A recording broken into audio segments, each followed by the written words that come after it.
Okay, this is problem 8 from chapter 4 of CFIN7.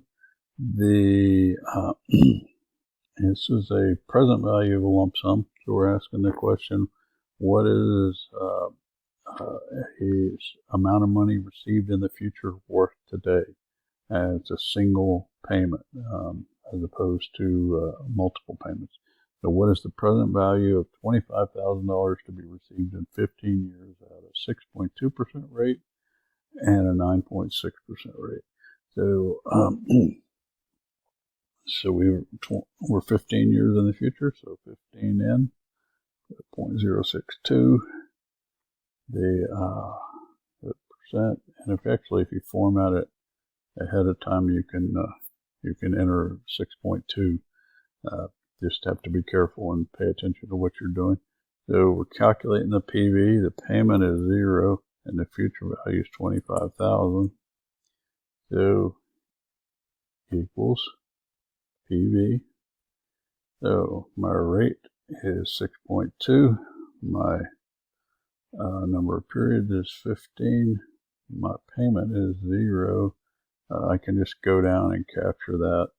I just hit down arrow to do that, and then comma, and then I can do down arrow or just click on the 25,000, and I get $10,140.80.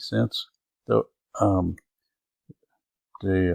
I can, if I highlight all the cells, I literally just pick one, and then I can hit shift, or I can drag down. There's numerous ways to do it.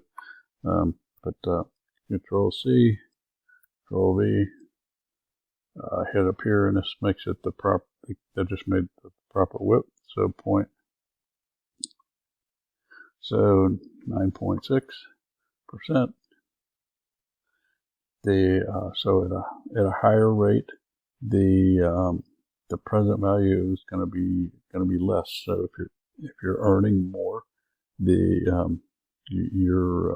have to deposit less, or if the rate on something is higher and you sell it, you would receive less. So if these were bonds, and the yield to maturity, or the rate investors were willing to pay, for example, lower on the first one, 6.2%, you would receive more if you sold it, than you would at a 9.6% rate.